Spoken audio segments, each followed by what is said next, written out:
lagi di Cahaya Hati Indonesia dan Masya Allah kita masuk ke dalam sesi tanya jawab.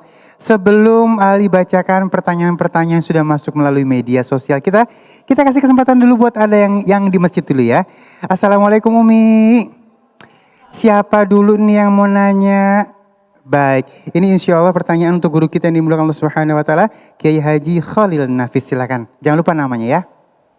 Assalamualaikum warahmatullahi wabarakatuh. Waalaikumsalam warahmatullahi wabarakatuh. Nama saya Retno dari Majelis Taklim Al-Buraq Cikeas. Izin bertanya Ustadz, saya lihat di medsos, nyetrika, nyuci, dan masak itu adalah pekerjaan suami. Padahal yang kita lihat itu adalah pekerjaan istri. Bagaimana dalam Islam pembagian tugas suami istri itu? Terima kasih. Wassalamualaikum warahmatullahi wabarakatuh. Waalaikumsalam warahmatullahi wabarakatuh. Korban medsos ini. Baik, Ya. guru silakan. Ibu bapak sekalian, sebenarnya ketika berumah tangga, laki-laki itu qawwamuna 'alan nisa bima faddalallahu. Laki-laki itulah yang mengayomi kepada perempuan dengan kelebihan yang dimiliki oleh laki-laki. Kelebihan pertama karena dia punya tanggung jawab, kelebihan kedua karena dia yang memberikan uang belanja.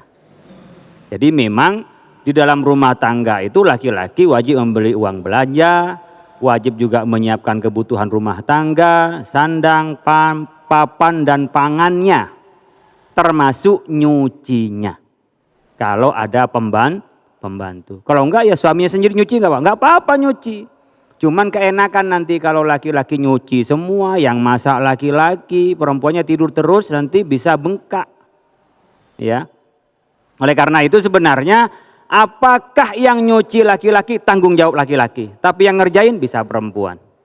Bisa yang ngerjain pembantu, bisa yang ngerjain laundry. Intinya apa? Di dalam rumah tangga itu dibangun kesepakatan yang nyaman, wa ashiruhunna bil ma'ruf. Mungkin perempuan merasa nyaman kalau nyiapin kopi dan teh sama suami, merasa puas, masakannya enak, kemudian nyuciin merasa nyaman.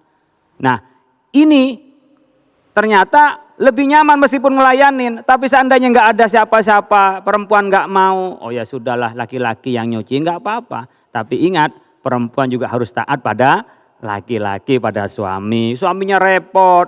Lah kalau saya kan kadang-kadang nulis, kadang-kadang ngetik sebagai dosen, kadang-kadang webinar, ngajar, masih harus nyuci juga, nyetrika juga. Terus nanti dipanggil, Pak ngajar Pak masih nyetrika gitu kan. Jadi saling pengertian saja, bil ma'ruf saja, jangan dibikin kaku.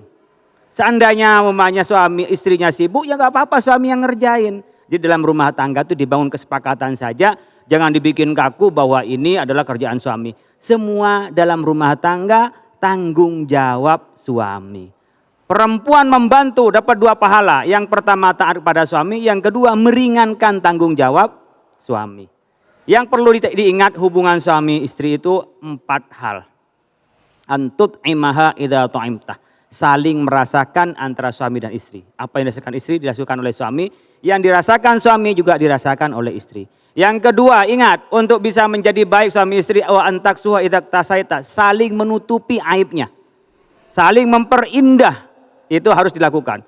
Menjadi identitas pakaian tadi. Wa antaksuha idza tasaita. Yang ketiga, ingat wala tuqabbih, jangan pernah jelek-jelekin pasangannya. Dasar baunya Masya Allah, ilernya, tidurnya ngorok macam-macam, adatnya gitu. Jangan jelek-jelekin. Apalagi cerita sama teman, nanti TTM, teman tapi mesra. Didengerin sekali, 2 kali, lama-lama kacantol sama yang dengerin cerita. Jangan ceritain, jangan jelek-jelekin. Ya, suami jangan dijelek-jelekin, istri jangan dijelek-jelekin oleh suami. Jangan begitu juga sebaliknya. Wala tadribil wajha, jangan pernah mukul yang nyakitin. Sekarang bukan hanya suami lebih kuat mukul istrinya, tapi kadang-kadang istrinya mukul suaminya. Wah, kan gitu kan? Ada. Yang terakhir wala tahjur illa fil bait. Kalau berantem jangan pernah pergi dari rumahnya. Pergi ke rumah orang tuanya, pergi ke temannya. Biasanya kalau udah pergi malu, balik lagi. Tapi kalau berantem hanya dari satu kamar ke kamar yang lainnya, dari rumah, dari kamar pindah ke ruang tamu, insya Allah tengah malam dingin balik ke kamarnya lagi, nggak ada gengsinya. Nah 5 hal ini resepnya untuk menjadi keluarga yang baik, untuk membangun kesepakatan wa ashiruhunna bil ma'ruf. Yang baik gimana? Yang enak kepada kedua belah pihak. Masya Allah, terima kasih guru ilmunya. Waduh, tuh Masya Allah banget ya. Puas Ariel yakin ya jawabannya ya. Dan baik guru, mohon izin ada pertanyaan selanjutnya ya Allah. Ini Ali bacain dulu guru, ini pertanyaannya dari @lisa.dm. Kiai, kalau pria menikah lagi dengan alasan ingin meningkatkan derajat si wanitanya yang dulu nakal, sering berzina, tapi ujung-ujungnya juga cuman dibuat pemuas nafsu aja sama suaminya. Apakah itu zolim atau perbuatan yang masih bisa dikatakan benar? Waduh, ini menjurus kasus ini. Masya Allah. Menjurus kasus, tapi ya nggak apa-apa saya jawab, namanya orang nanya.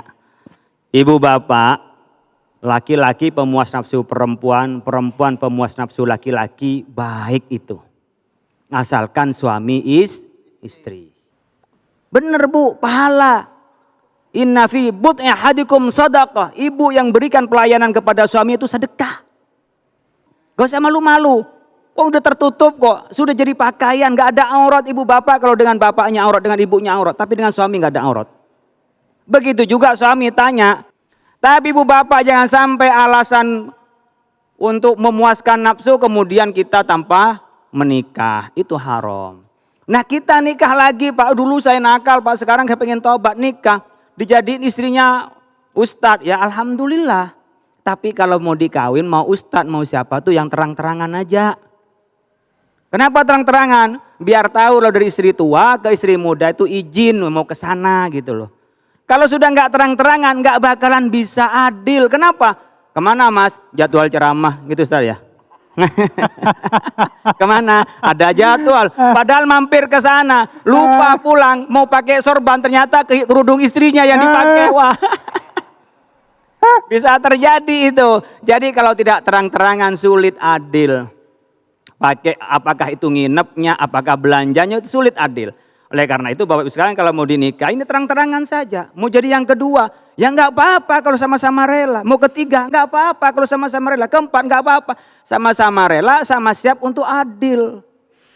Tapi jangan dijadikan ini pelampiasan hawa nafsu saja untuk semata-mata kenikmatan. La'anallahu dzawwakin, hanya nikah dua hari, 5 hari, 7 hari itu yang nggak boleh. Tapi niat berkeluarga, menambah istri, kiranya mampu secara ekonomi dan adil, silahkan. Tapi kalau tidak berani itu, fa in khiftum alla ta'dilu, kalau takut ya satu aja, kayak saya ini penakut satu. Makasih. Masya Allah. Terima kasih guruku yang dimuliakan Allah Subhanahu wa taala, Kiai Haji Khalil Nafis. Dan baik kita masuk ke pertanyaan untuk guruku yang dimuliakan Allah Subhanahu wa taala, Al Ustadz Abdurrahman Jailani dari Jamaah Al Burok dulu yang ada di masjid ya. Baik silahkan. Assalamualaikum warahmatullahi wabarakatuh. Waalaikumsalam warahmatullahi wabarakatuh. Nama saya Salsabila. Mhm. Saya dari Majelis Taklim Al Burok Cikeas. Mhm. Ustadz, saya izin bertanya. Saya punya teman.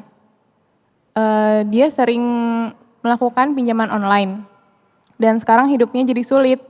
Apa itu termasuk karma karena dia sering terlibat pinjaman riba? Mohon nasihatnya Ustadz. Wassalamualaikum warahmatullahi wabarakatuh. Assalamualaikum warahmatullahi wabarakatuh. Baik, memang ini merupakan fenomena yang ada di tengah-tengah kita ya. Banyak pinjaman-pinjaman online yang secara masif bisa dikatakan menawarkan kepada kita. Baik lewat aplikasi, iklannya, ataupun langsung ke WA, ataupun ke SMS, banyak sekali hal itu. Nah, ada dua tipikal orang kadang-kadang gitu ya. Ada yang memang sengaja memang kepepet minjem, ada yang nyoba-nyoba. Coba pinjem gitu. Padahal yang namanya riba itu udah jeratan setan, jeratan iblis. Enggak ada yang namanya benernya. Mau cepet kek dikasih pinjemannya, persyaratannya enteng kek gitu. Riba nggak bakalan membawa daripada yang namanya keberkahan. Jangankan di akhirat, di dunia aja udah ngerasain. dibikin malu. Orang yang pinjemnya paling berapa duit sih itu yang online? 1 juta, 2,5 juta. Iya. Malunya sampai ke ubun-ubun. Sebab telat sehari 2 hari aja menurut pendengaran yang kita terima, ya kan. Itu enggak saudara, enggak tetangga, kontak semua telepon yang ada, diteleponin tempat kerja. Sampai pada akhirnya ada orang yang menjadi korban itu dipecat dari kantornya. Karena orang kantor diteleponin terus. Karma ini bukan balesan. Karena istilah karma sekali lagi nggak ada di dalam perspektif Islam. Jadi balasan atas apa? Apa yang kita lakukan dari apa yang dilarang sama Allah Subhanahu wa taala. Itu baru di alam dunia. Muka kita malu kayak bagaimana? Bagaimana nanti di akhirat. Maka oleh karena itu, ibu-ibu, bapak-bapak, para pemirsa yang sama dirahmati oleh Allah Subhanahu wa taala, jangankan punya cita-cita. Ngimpi aja kalau bisa, ngimpi aja. Mau riba gitu, jangan udah. Jangankan punya cita-cita, ngimpi kalau perlu jangan. Karena riba akan menjerat kita sedemikian rupa yang pada akhirnya bukan hanya saja menghilangkan daripada persoalan gitu, tapi justru menambah persoalan. Malah makin gede tuh persoalan, tadinya cuman kagak punya duit doang, iya kan? Istilahnya pusing sendirian namanya keluarga, gara-gara minjem online malu, mending sekampung. Kalau sekampung sih masih terbatas, ini di kantor juga, apa juga. Nauzubillah summa nauzubillah min zalik. Apalagi nanti yang namanya balasan kita di akhirat kalau kita nggak bertobat dari sikap itu. Dan ingat bahwa yang namanya riba, kata Nabi, idza dhaharaz zina war riba fil qaryah faqad ahallu azaballah. Ini yang harus digarisbawahi. Apabila telah nyata, nampak merajalela zina dan riba di satu negeri, maka sungguh negeri tersebut orang-orangnya menghalalkan azab Allah Subhanahu wa taala. Artinya perilaku yang seperti ini, baik zina maupun riba, itu mengundang daripada azab Allah Subhanahu wa ta'ala. Masya Allah, cukup ya Ibu ya, Masya Allah ya. Mudah-mudahan kita semua terhindar dari yang namanya riba. Amin ya Rabbal Alamin. Baik guru, ada pertanyaan yang selanjutnya dari media sosial. Ali mohon izin untuk bacain. Ustaz, saya dapat kerjaan baru, alhamdulillah. Tugasnya nagihin utang orang, astagfirullah. Nah, kerjaan baru tugasnya nagihin utang orang. Apakah itu halal ya Ustadz? Hati saya kok jadi bimbang. Tapi saya butuh kerjaan supaya bisa dapat uang. Baik. Kalau dalam istilah kita namanya kan debt collector Debt gitu ya. collector. Iya. Nah, ini bukan berarti kita pada akhirnya tidak menghargai profesi orang ya Bang Ali ya. Para pemirsa ya. Karena pertanyaannya ini adalah mengenai masalah hukum dalam agama gitu ya. Maka sudah jelas. Ini fungsi debt collector apa sih? Nagihin gitu kan? utang. Nagih hutang. Iya. Nagih hutang kepada siapa? Si peminjam gitu ya. Dengan cara adanya bunga kan gitu ya. Itu udah pasti tuh. Kalau misalkan orang minjem biasa nggak ada apa-apa, roman-romannya kagak perlu deh debt collector, betul Bener, nggak sih? kagak perlu ditagih juga dibayar duluan. Artinya debt collector ini dimanfaatkan oleh mereka, kalau bahasa kita tuh kerennya finance gitu ya. Finance. Ya finance saya itu dia benar. Baru kemarin belajar bahasa Inggris. Iya. Ya, perusahaan finance kayak begini yang orientasinya ke arah praktek riba. Maka ketika kemudian kita kerjanya seperti itu, Ustadz bagaimana nih? Ya jelas, man a'ana ala maksiatin walau bisyitri kalimatin faqad kana lahu syarikan fiha. Tolong menolong dalam kemaksiatan adalah maksiat. Jangankan ibarat kata tolong menolong secara real, nunjuk aja kata Nabi siapa orang yang menolong perbuatan maksiat walaupun dengan isyarat telunjuk saja, dia nggak ngerjain nih, nunjukin tempat maksiat, maka dia termasuk sama dengan orang yang mengerjakan maksiat. Kalau ini kan ngebantu namanya perusahaan, di mana metode perusahaan tersebut bertabrakan dengan ajaran agama Islam. Bagi orang yang beriman nggak ada alasan Bang Ali. Ya Pak Ustadz kan sekarang nyari duit susah. Ngukurnya jangan pakai ngukur dunia. Kalau kita punya yang namanya keyakinan kepada Allah, selama kita mau nyari duit yang halal, itu nggak ada cerita, pasti jalannya ada. Cuman yang jadi persoalan, sabar nggak dalam proses nyari rezeki yang halal. Kan begitu Bang Ali. Kalau nyari rezeki yang haram mah, ya apa juga bisa kita kerjain. Maka Bapak dan Ibu, para pemirsa yang ada di rumah, jangan sekali-kali pemikiran kita tuh ya selalu senantiasa menghalalkan apa yang haram.